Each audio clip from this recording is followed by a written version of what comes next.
So it's doubled. Okay, so I printed off some growing items, materials. These you can keep for yourselves. This is one.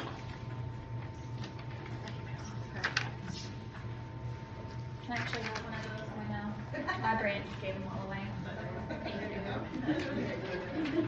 That's easily done. Okay.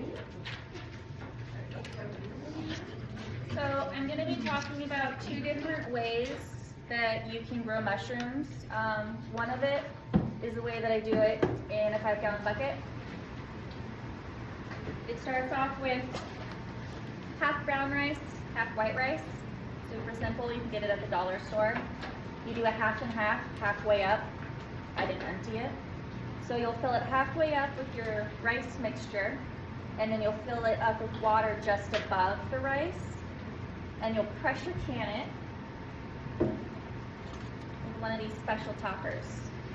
So these toppers have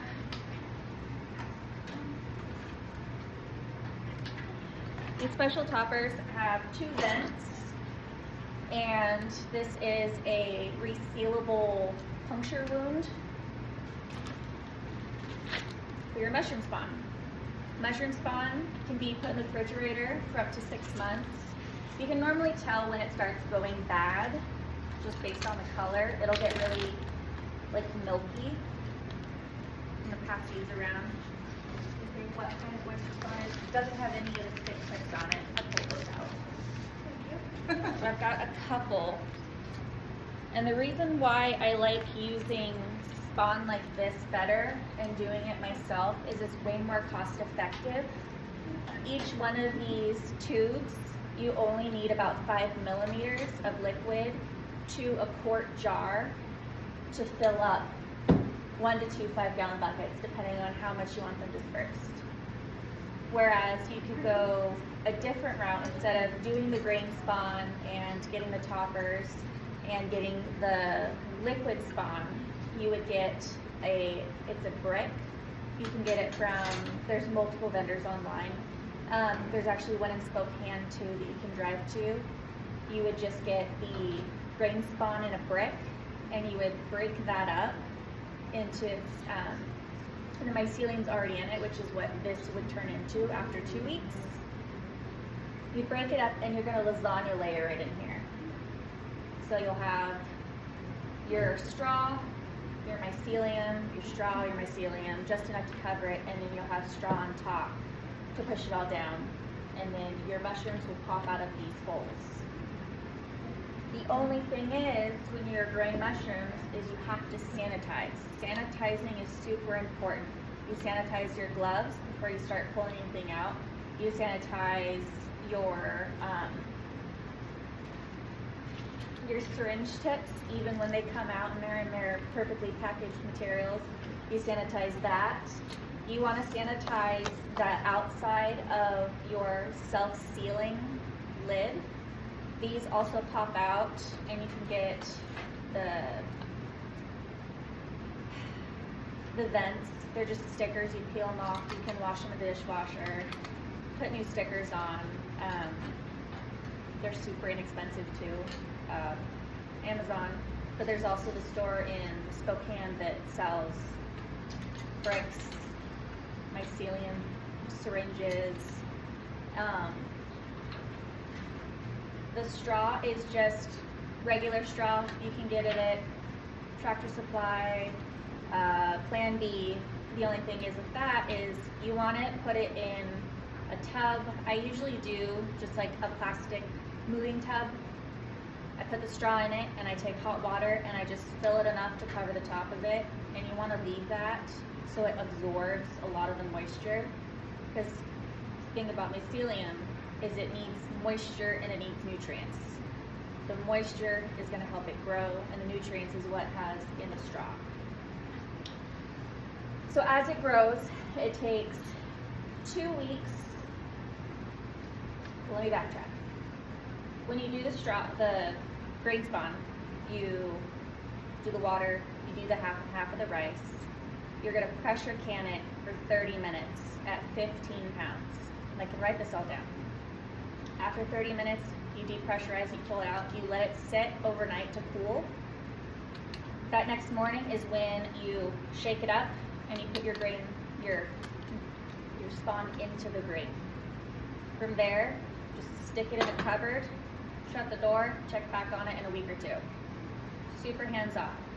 You'll start seeing, it'll look kind of like white mold, but it's just mycelium that's forming and eating the grain spawn and doing its thing. Once it starts covering most of it is when you'll start doing this process. You'll drill the holes, you'll sanitize the inside of it, you'll pasteurize your straw, so to speak.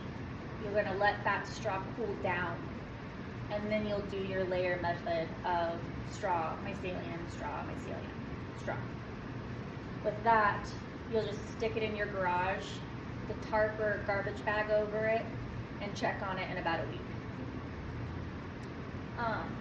This method I use for enoki mushrooms, all the different kinds of oyster mushrooms, lion's mane, bear's tooth. Another way to do this is in your garden. If you grow potatoes and you do the straw method where you just put the potatoes in the straw and let it do its thing, you can actually crumple it up and toss it in your straw. You can also do the laundry hampers, the white ones that have the holes all the way around the outsides. You can do the same thing like this and just use a laundry hamper if you're not comfortable with a drill. And you can just set that during the summer, spring to fall in your garden as well, and just make sure you water it.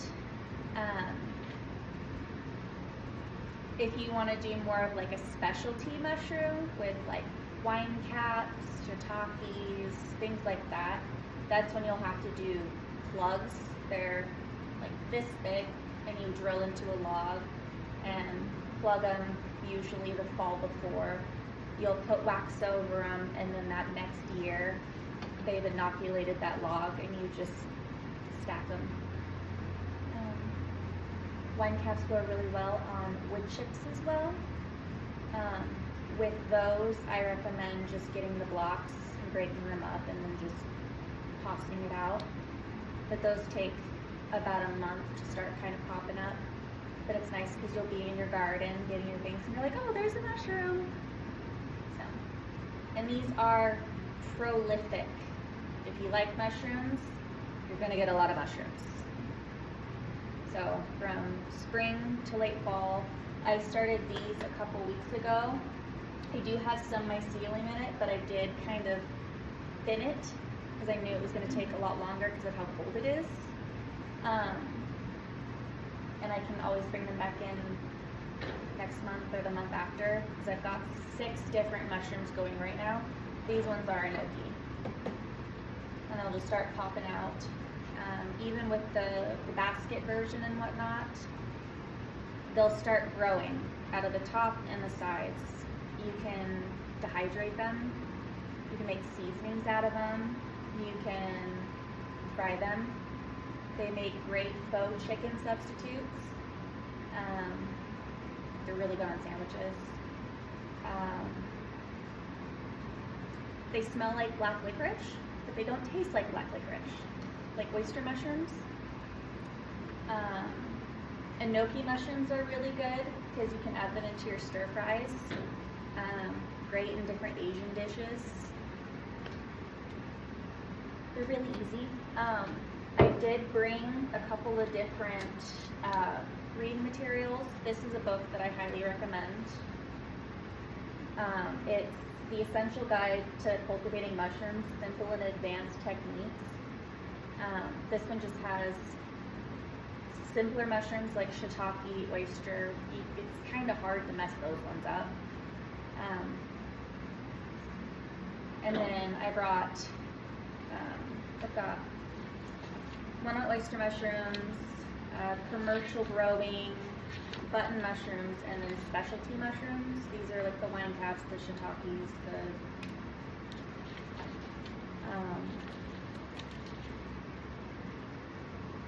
I can't tell you how to grow morels. Light the basket on fire. That is one mushroom I have not been able to cultivate. I don't know how Asia does it. I wish I knew. I've never been able to get them to grow. Chanterelles, good luck. Can't get those to grow either. But lion's mane, bear's tooth, multiple different types of oyster mushrooms. Phoenix ones are gorgeous and they grow really well in the summer. They are like a bright pink. I have a picture on my phone of my son holding a bunch of Phoenix oysters that we grew. There are oyster mushrooms that grow around here, usually in the bogs. You can take the spawn of those and grow your own oyster mushrooms from there. It is a bit more of a process, but that's how you end up with the syringes. It's like the baseline to it. But if you want to bypass the rice and the syringes and that extra 2.5 weeks, you can always just buy the block.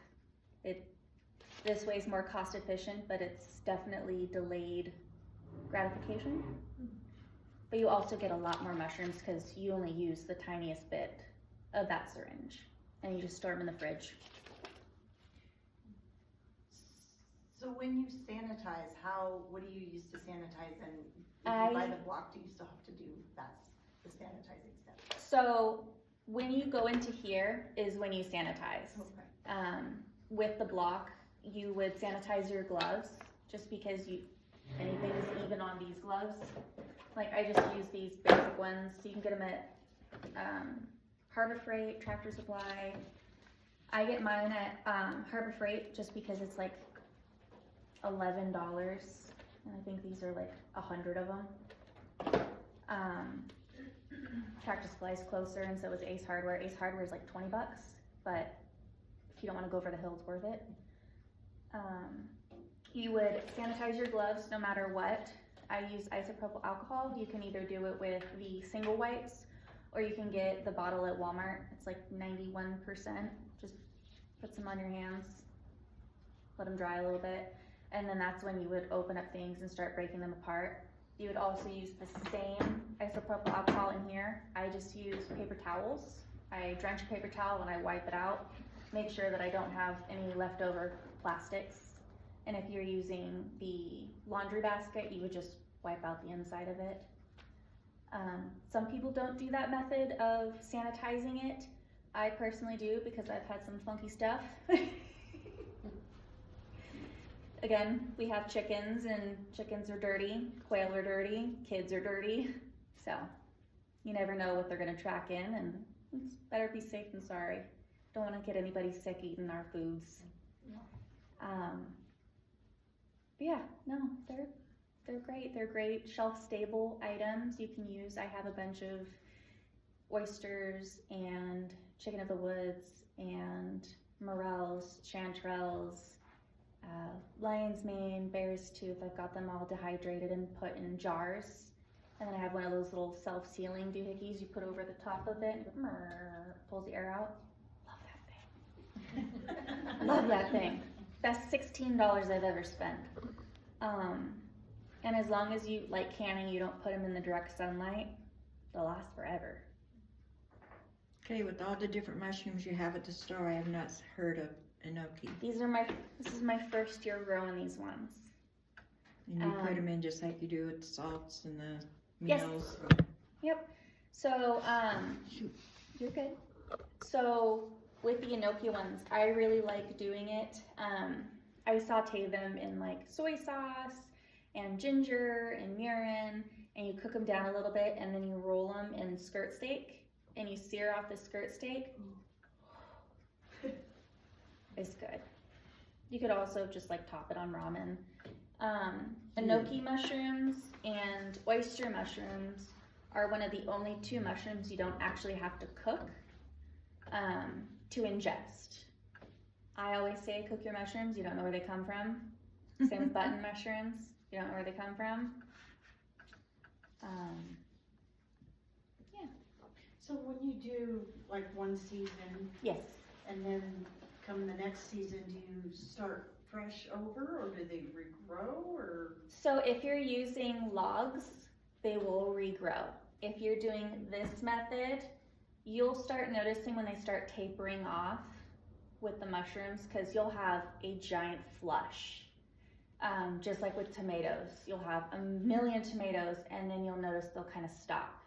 It's the same with this, but the great thing about mushrooms is that once this is done and you put it in your compost, it is so good for your compost. All the different enzymes in here, it's just like putting rabbit poop in your garden. Just recycle it? You just recycle it. Do they spread out? Like, would they just take over in your yard or anything? No. No? Okay. No, the only one that I guess would have the potential, might be a wine cap, but that's because they like wood. So if you've got like a playground of wood chips, they might be a little more prolific, but after a while, they won't. So it's pretty contained. Yeah, no, the ones that, if you're doing log inoculations, that whole log will fill with mycelium. Just like if you find mushrooms in the wild, that whole trunk is just full of mycelium on the inside. Yeah. So if you do it in a log, Yes. does that overwinter? Yes, So if it's sitting out in your yard, they'll come back in the spring? correct. But you have to do your research on the type of logs, because some mycelium like certain logs, like hardwood. Yeah. Some like softer wood, like alder. I do know that oyster mushrooms like alder, and we've got quite a bit out around here. Yes. Could you potentially like split your bucket? Yes. And like half of it be oyster and half of it be gnocchi if you like separated it? If you don't sanitize properly, That happens anyway? it can happen. Interesting, okay. And honestly, it wouldn't be a bad thing. You just might have a little weird crossbreeding happening, yeah. Cool. But for the most part, it shouldn't be an issue. What's the name of the store in Spokane? That's a good question. I know I'd have to look it up after this. Okay. Yeah, I know that there's a couple that of mushroom farms, and then there's one in Olympia as well, and I know that they ship out. Okay. You still live right down the street. You know, Yes, the, I you know the did. smell. Oh my God, it's awful. If you're a commercial grower of mushrooms, it gets pretty wild. Yes. So roughly how many pounds of mushrooms am I looking at harvesting with one jar and one bucket? So if you do a quart-sized jar and you inoculate that with the 5 milliliters of mycelium, which is the tiniest bit out of there, it's like $2 worth of mycelium. You're looking at, if you go to the dollar store, $1.25 worth of rice if you're doing half a bag and a half a bag in a quart jar. Water is basically free at this point until you go above your water meter, unless you live on a well, and I can't do that for you. Straw, this is like $2-ish worth of straw out of that big thing of straw.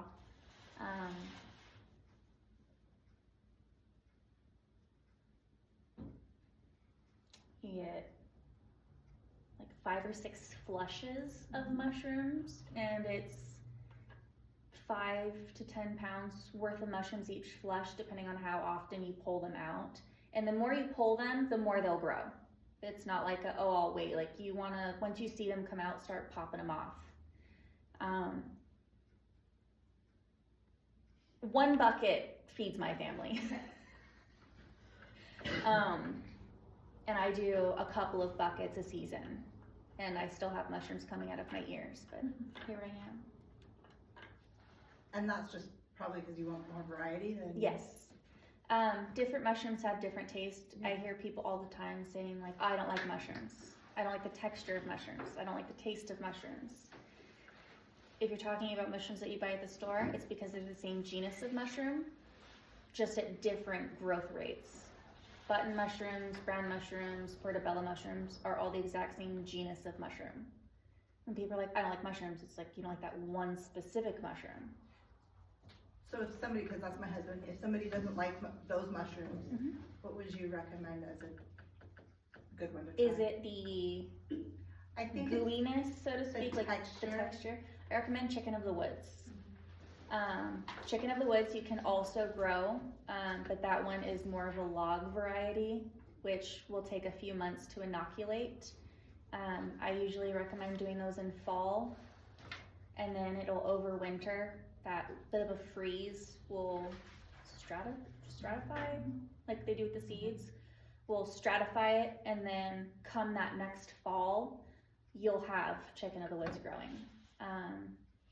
Same with wine caps, portobellos,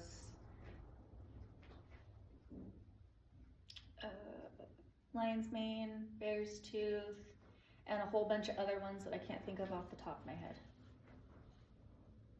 But chicken of the woods is more of a meaty texture. It's not as brittle or gooey. A lot of vegans use it as a chicken substitute. Just like with oyster mushrooms, a lot of people use those in like their clam chowder as like a clam substitute, because it has a bit more of a, I wouldn't say a tougher texture, but more give to it. There's a little more substance. Yeah. But the chicken of the wood is more of like a, similar to chicken. And I have some at the house. I can bring some in, and you just have to rehydrate it, and you can just bread it up like fried chicken and make him a sandwich, and don't tell him. Well, he'll try stuff, cause he Okay. tried the morels, and he was like, I don't know, and they're like, okay, well, this is alright. Yeah. So if he's okay with morels, he'll probably like oyster mushrooms. Okay, and that's an easy one to do. It's in a bucket. super easy one. I like easy. Yeah. No, it's really hard to kill off any variety of oyster mushroom. I don't know what it is about them, but even in trees, if you notice, driving along the rivers or creeks or swamps, any broken tree has oyster mushrooms growing out of it at some point. I don't know what it is. It's kind of hysterical. When you harvest the mushrooms, you cut them off with a knife, or do you pull the base off? Either or. Mushrooms are like apples. It's the fruit of the tree. It's not the tree itself.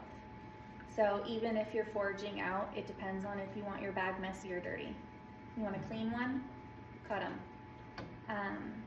I pull them personally, and then I kind of trim them off, and then I just toss them in my compost bin, because all that mycelium's already inoculated in there.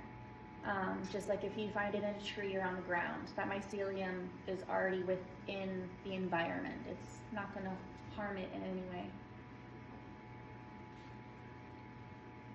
So you wouldn't just like toss what you trimmed off back in the bucket and it just keep going? I mean, you could. That little bit of mycelium that comes off and a little bit of straw that comes off, in the scope of things, isn't gonna be that big of a deal. Because it's not like you're bringing out chunks of it. You'll bring out like a little bit of it. Because I know growing up foraging, you're always taught to cut like the morels, for Yes. instance, because it'll spore and it'll grow more next season, or leaving the spores. How So much of that is true? what's really funny about that is that spores don't come from the bottom. It comes from the cap. Just like with oyster mushrooms and enoki, you'll notice the little bit of gill. I always think it's fun to pull, once I start pulling them off, getting a black or white piece of paper and putting a cap on there and doing a spore print. I actually have some at the house framed because they're just so pretty. But that's where the spores come from, which is why they recommend a mesh bag versus a paper or plastic bag, because while you're walking, that's when the spores will start dropping. So cutting versus pulling versus kicking versus, there really isn't a whole lot of a difference, because by the time you get to them anyways, they've already started dropping spores. Which is why I don't recommend putting these in your attic. Leave them in your garage or garden or carport or deck. That's personal experience. Not personal on my behalf, but personal within my circle. You might have oyster mushrooms growing out of your kitchen, or bathroom, or attic. Mushrooms, they like dead, rotting things, especially the wood mushrooms, oyster mushrooms. It's hard to kill an oyster mushroom once it's started. Well, I'm gonna shoot for those. Yeah. Well, and there's so many different varieties. You have the king oysters, which have more of that bulbous, like a king bolete, a porcini. They've got that bulbous base. You've got the phoenix, which is very floral looking, almost like a chanterelle, but pink. You've got blue oyster mushrooms, which are more of like a muddy water gray. You have spring oysters, which are white, also very florally looking. You've got fall oysters, which have more of that brown top and white underneath. And there's like a dozen more different kinds of oyster mushrooms. Okay, what's that white mushroom in the picture you have up at the Cascadia? That is a bear's tooth. It's a part of the lion's mane family. It's really good for your brain. It's pretty. Thank you. That's another thing is mushrooms are so good for you. They have their own vitamins and minerals. A, B, C, and K, I believe, are the main ones. And if you don't like mushrooms, dehydrate them, put them in a grinder, make a seasoning out of them, and you still get some of those health benefits from them. Or even just grinding them up into a powder and just tossing it in. Marinara sauce hides a lot of things. Soup. Soup's a good one. Anybody else? No? So this time of year, you're gonna just leave that like in the garage or something? And Yeah. then the rest, anytime it's not freezing, it'll be in the garden? Yeah. So come probably March, I'll just take that to the garden.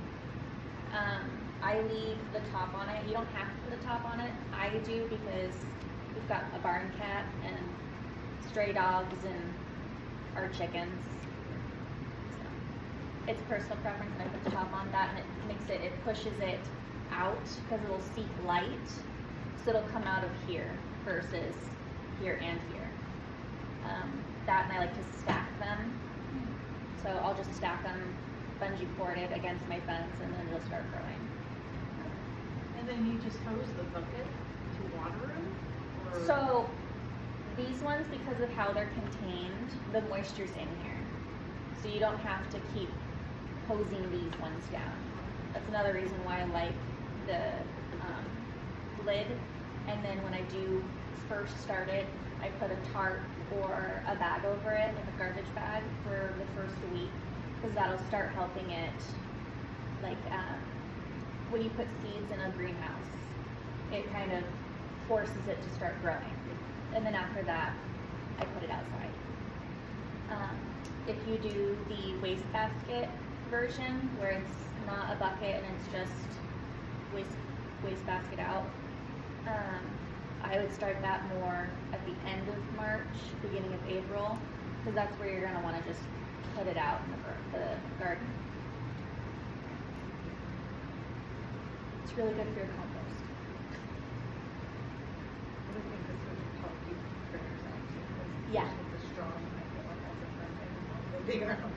Yeah, well, and that's why I like this method, which is why I brought this one in specifically, is it forces it to come out a certain way. It's easier to dump, in my opinion, and it's self-contained. Is there any specific pattern to your bowls, or you just? I just offset them. So I have one, and then I offset it, and then I back. And then I have a couple of them where I got annoyed and I was over it after my 6th bucket. So there's really not a pattern to it. But yeah, no, a couple inches in between. If you're gonna do it, probably don't do a bucket every single moment. maybe make 2 days out of it, do a couple while you're waiting for it to cool down, and then the next day, when you're starting to put it all in, then drill the other couple. Unless you're glutton for punishment, you just want to get them all out of the way then. I like that idea, wall of mushrooms. Yeah. Well, and each bucket can be something else. Yeah. I like variety. It's the spice of life. So, at some point, I'll have enoki oyster mushroom, king oyster mushroom, and lion's mane that I'll bring in because I will have an overabundance of them at some point in the next couple months. What is the lion's mane like? Is that like a squish? Like what's the texture? So it has, when you look at it, it has the little teeth. It's very, I'm trying to think of what it would most be like. It's not hard. When you cut into it, it's kind of spongy, but it's not spongy like a puffball mushroom.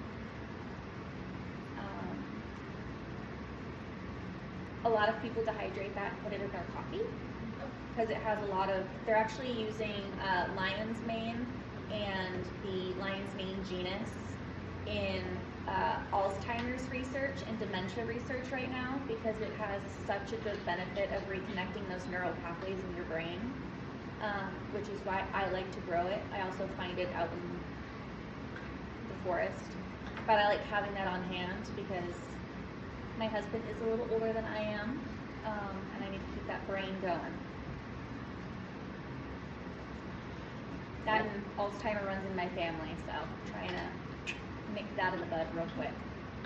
Give him a good laugh and tell him the joke of the week. He's going to the grocery store. Some of the ones he comes up with lately, I'm like, ugh. Where did you come up with this? Do you work with 3-year-olds? I feel like you work with 3-year-olds. No, I'm talking Susie. I haven't gotten Susie's joke of the week lately. In the store? Yes. Okay. But yeah, so I did a price. I take Susie shopping a lot, and she eats raw mushrooms in the store. Yeah. I told her she needs to wash her mushrooms like she washes her produce. Because a lot of the mushrooms in the store, like button mushrooms, if they're not locally grown, can have questionable things that are used to grow them, like poop. She now washes her produce. They actually grow mushrooms in poop? Yes. Oh yeah. Ostrom's. Cow poop is used in a lot of, even just like with our gardens. Mm-hmm. You know, it's a great fertilizing. That's why the component. mushroom farm smells so bad. And yeah, it's, if you ever are in Olympia, Washington, Ostrom's mushroom farm. yes, it is horrendous. I'd rather be On a changing hot diapers. summer day, you don't want to be within a mile of that place. Or downwind. Ugh. I feel bad for the high school that's down the road from there because it's rough. The elementary school's just across the street. I know. Poor kids. At least they can't be bullied for the way they smell. You know, everybody smells like that there. No, we don't. In the school. Oh yeah, in school. But yeah. Thank you so much. This is gonna be a fun adventure. Yes. How many of us are on our way to Ace to get a 5-gallon bucket? Right? Field trip. You But yeah. take the straw, no? Yeah, if anybody ends up with jars and straw and you guys want to do a 2-day event, so to speak, which will only be a couple hours each day, I can bring the mycelium and you guys can make a bucket for yourself. You gotta do that in the store. Yeah, whichever. I know the roster's pretty full for this year. Oh, what can you make room? We can fit anything in. Yeah. Yeah, I'm trying to think, like, what kinds should I put in my mushroom Oyster, wall? enoki. And the lion's mane sounds fun, but is that one that goes in here also, or is that? All going of the wood? ones can. Okay. All the ones that I brought with me today Okay, can Can go you- in bucket form. You can do different types in one bucket. I personally wouldn't, just because you don't know what mutant is going to come out. It'll be edible, but you might have an oyster mushroom looking like an enoki. And enoki are these thin little spindly things. Oh, okay. Absolutely delicious, but it'd be weird. Have a little spindly thing coming out looking honky, you know? Maybe the Last of Us. One of those moments. Yep. Yeah, no. Did you know that they actually found a mycelium? It's been about 4 or 5 years now that breaks its way, in the way that it makes its spores transit is by inoculating in Human flesh. no, it's the what are they? They're green. Praying mantis. They inoculate themselves in praying mantis, and the spores go into their brains, and while they're doing their thing and laying their eggs, they like deteriorate into the eggs. So that's how they spread. They're orange. They're really small and orange, but they're really cool. Reishi mushrooms. You can grow reishi mushrooms like this as well, and those are also amazing medicinal.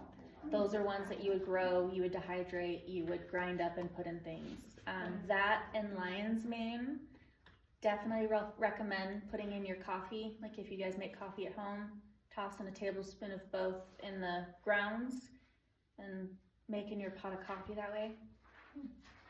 You don't get that overly mushroom taste. You can get a little bit of it, but you get all of the health benefits of it. You said it was Arishi? R-E-I-S-H-I. My husband and I take reishi and lion's mane and a bunch of different mushrooms. Well, and with this, if you grow your mushrooms and you powder them, whether it's freeze drying them, which I always recommend because of you retain more of the health benefit of it. You can actually make your own mushroom pills. Yeah. Um, exactly. So, and then you get that internalized. That's like another way. If you don't like the taste of mushrooms, but you want the benefits of it, you can always make your own capsules. So, and that goes with like fruits and vegetables too. Food is medicine. Food is medicine. Yes. But yeah. Thank you. Thank you.